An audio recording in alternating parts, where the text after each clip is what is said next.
everyone, Rachel from Desert Blossom Crafts here. I'm excited to share a new tutorial with you today for making a crochet candy corn. This is a pattern I published recently on my blog, and it's pretty straightforward. It's kind of like a beginner amigurumi project. We just use single crochets and a few extra techniques like the invisible decrease and a special color change. So because this pattern is so straightforward, I'm just going to walk you through the beginning of making a large candy corn. This is the bigger size in my pattern. So I'm going to walk you through how to make the first 6 rows, which will kind of cover all the tricky parts that may confuse you when looking at the written pattern. I just want to keep this short and sweet, so we won't be going through the entire process, but we will be going through any tricky parts you may see in the written pattern. As always, you can find the written pattern in the description box below. There is a free version and a PDF premium version. You can choose whichever you'd like as you follow along with the tutorial. So let's get right into it. To make these little guys, you're just going to need some worsted weight yarn in yellow, orange, and white, of course, and a G 4mm crochet hook. This is my clover hook. It's my absolute favorite. And this is just red heart yarn, but you can use any worsted weight. And then you'll also need some polyfill stuffing to fill the candy corns with. Once you have all that, you're ready to get started. So to get started, I've taken my yellow yarn and made a chain of 10. We're just going to work a row into these 10 chains. So single crochet into the second chain from your hook, and single crochet in each chain across.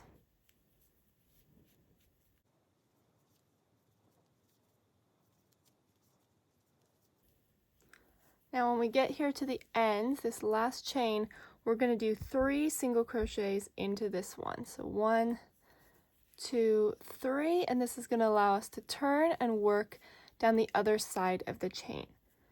So we have our stitches on either end that are going to have an increase into them. So that leaves us 7 stitches that we want to have just in the middle.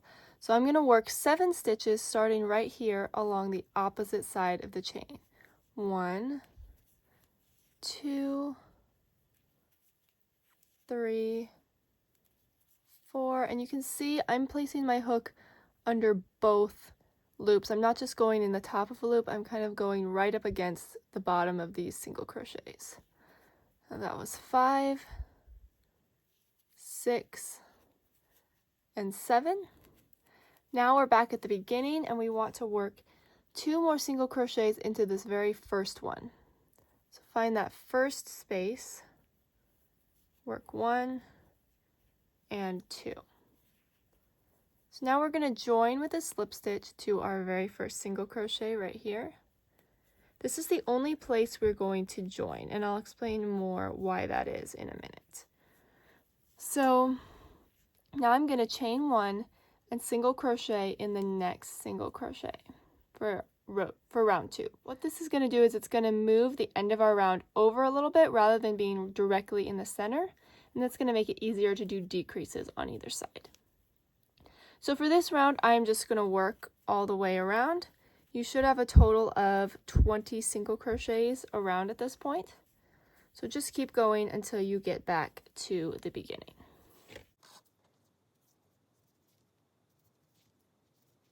So with this round, it'll start coming up, which is exactly what we want. And it's starting to form the candy corn that will come in this way. So at the end, you can see here's the chain that I made to start this round. We don't want to work in that. We're going to skip that and just go right into this first single crochet to start round 3. So right here, we're kind of making a continuous round. We're not going to be joining anymore. So for round 3, skip the chain and just work right into that next single crochet. And then we're going to place a stitch marker right here because this is going to be our last single crochet of the round. So I've got some scrap yarn in there just to mark that stitch.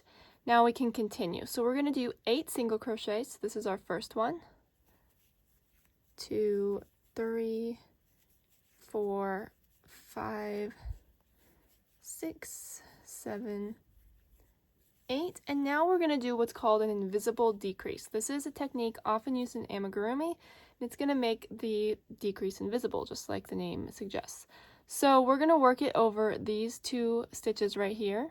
I'm going to start by inserting my hook in the front loop only of the first stitch. So just like that. And then I'm going to insert my hook into the front loop of the next stitch as well. So I have 2 front loops on my hook. Going to yarn over, pull through both of those loops, and then yarn over and complete my single crochet. And you can see it looks much less conspicuous than, say, a single crochet 2 together.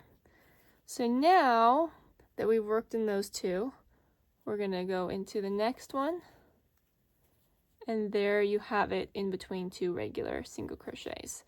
And we're going to work 8 regular now. So 1, 2, 3, 4, 5, 6, 7, 8, and let's do that invisible decrease again over the last 2. So insert into that front loop only.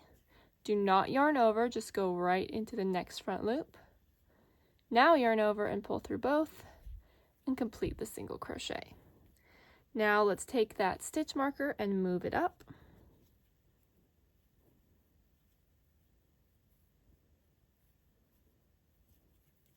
And we're ready to start round 4. Round 4 is extremely simple. We're just going to single crochet all the way around. So at this point you should have 18 single crochets since we just decreased 2. I'll meet you back when I get to the end.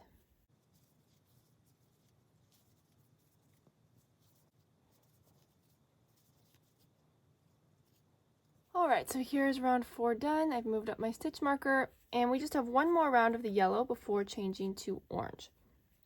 So I'm going to single crochet 7 this time.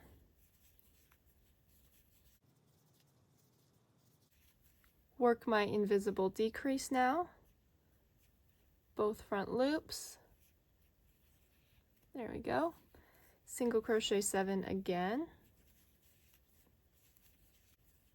And on the last invisible decrease, we are going to switch to our orange. And I will show you how to do that. Okay, so I have 2 stitches left, so this is where we're going to do our invisible decrease and join the orange. So, first things first, have your orange ready, because we're going to grab that in just a second. Now we're going to start our invisible decrease, same way as normal.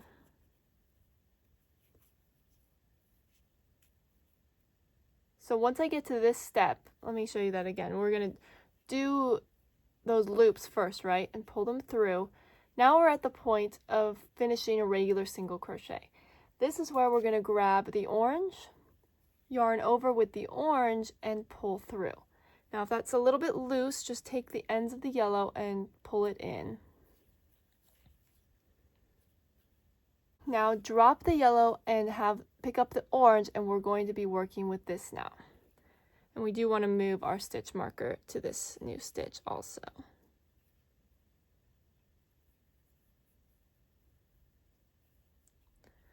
Okay, so now there's one more thing because we don't want to have a jagged color change, right? So what we're going to do is we're going to slip stitch in this next single crochet to start the round. We're going to pull that just a little bit tight, and we're going to come back to that at the end of this round. So let's start by just single crocheting around with the orange. No chaining after the slip stitch, just start single crocheting all the way around.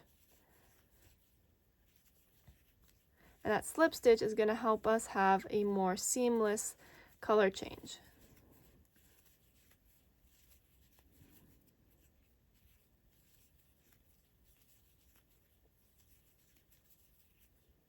So when I get close here to the end, you can see my original stitch marker is in this stitch, but we're actually going to be moving it to the stitch with the slip stitch, all right? So I'm going to single crochet a little bit tighter than normal in that slip stitch, and that's going to become the new last stitch of the round. So I'm going to take out my stitch marker and put it here. And it will look a lot better for the color change than if we had just done a standard without the slip stitch method. Alright, so this is our new color all ready to go. Alrighty, so after you finish round 6, you're just going to keep following the written pattern. You pretty much know all the techniques you need to know to keep going with this. You're just going to keep doing some invisible decrease rounds, some regular single crochet all the way around, and of course some more color changes when you get to the white. But the technique is all the same as everything we just covered.